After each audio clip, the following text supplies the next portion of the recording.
Media analysis. Today, every second person on television is a comedian, often without knowing it. Most comedians deserve praise for having overcome with application and bravery the severe handicap of totally lacking a sense of humor. But some comedians are actually funny, and among the younger generation of comedians, there is one who makes even the funny comedians feel unfunny by comparison. He's already given the British nation more catchphrases than anyone since Winston Churchill. If I listed all his talents, he'd never get on. So why don't I just say, welcome, Harry Enfield.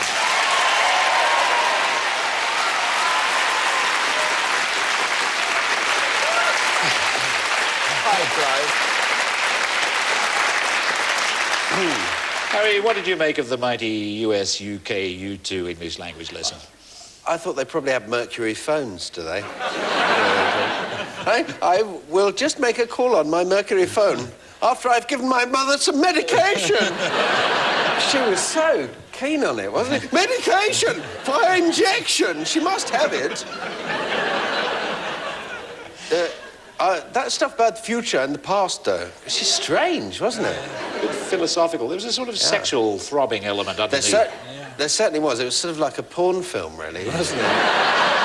Really bad actors. You thought they were, especially in the hotel, that bit in the hotel with the thank you for your drinks and all that. Yeah. I just thought, well, what's the point of this? They're obviously going to take their clothes off and start shagging any minute. Maybe they do. Maybe you just cut it out. Well, yeah, the waiter walks into the cupboard and he meets someone else there, but we cut that out. Well, I don't see what it's supposed to do. We, the English, are supposed to talk like that, are we? We're supposed to go around saying, medication!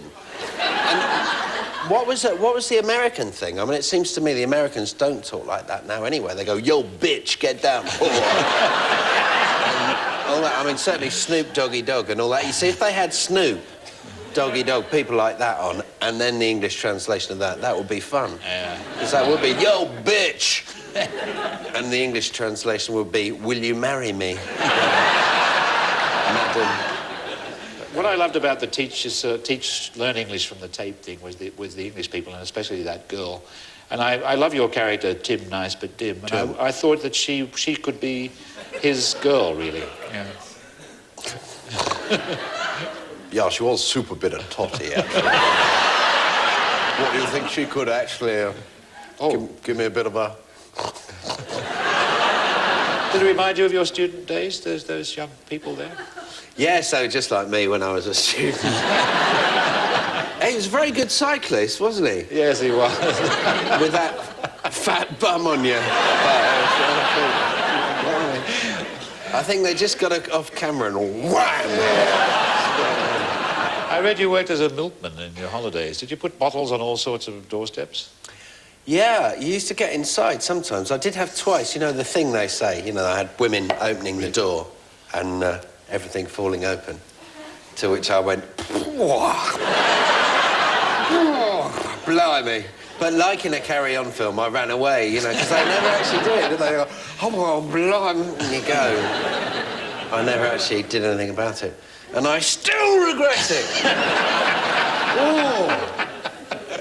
It probably would have... You go to various kind of houses. Number 14, Jenga's Mead, Billingshurst. That was one of them. If you're still there... She'll probably be getting a phone call tomorrow, actually. She might be. Yeah. Well, it might not have been, actually. I made it up. Did you go to various kinds of houses, dare I say, classes of houses? Because you're a great social observer, you know? Yeah, I used to start in the morning. It was actually like a sort of social round. I used to start in the council estates and then go on to the sort of semi-detached first-time buyers' houses. And people were really nice in the council estates, really friendly, gave you a cup of tea if it was a cold day and stuff, and really nice.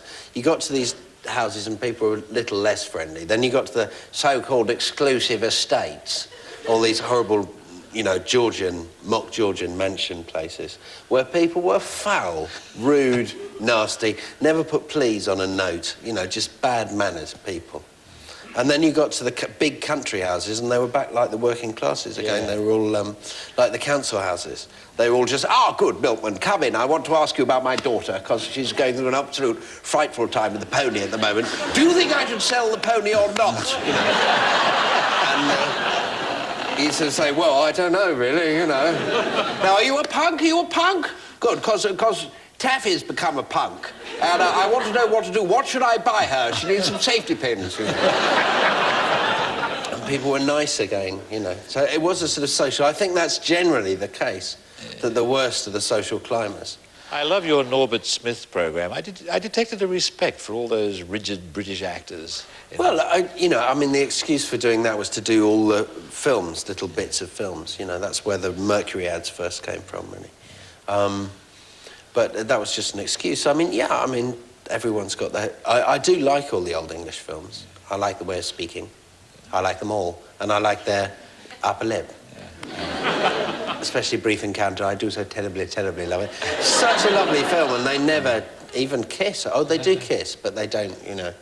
I love your inebriated actor. It's a sort of close study. I've done, actually, DJ in the thing that's going out on Monday. I've done this... my DJ goes drunk, but I made him go the drunk, the kind of, you know, whiskey drinkers. Did they stop? And they go, what do you know? And they get all, what do you bloody know? And then suddenly they turn, and the self-pity comes in. And they've been, I'll tell you what you are, you're just a bloody stupid Australian shit. That's what you are. And then suddenly they have one more drink and... I'm not a happy man. Everyone I've ever loved has left me. And you're the only person I can tell, because I love you. And then they have another drink and... turned again. What do you think? Don't patronise me. Don't patronise me! And they're off again, aren't they? Boring. Don't drink whiskey. You will become boring. Men do it, though. Women don't, do they? Women are lovely. You know, women on drink are lovely. Yeah. Well, that's my secret. Get them drunk. Whereas men just get... men just get violent. They're horrible, aren't they?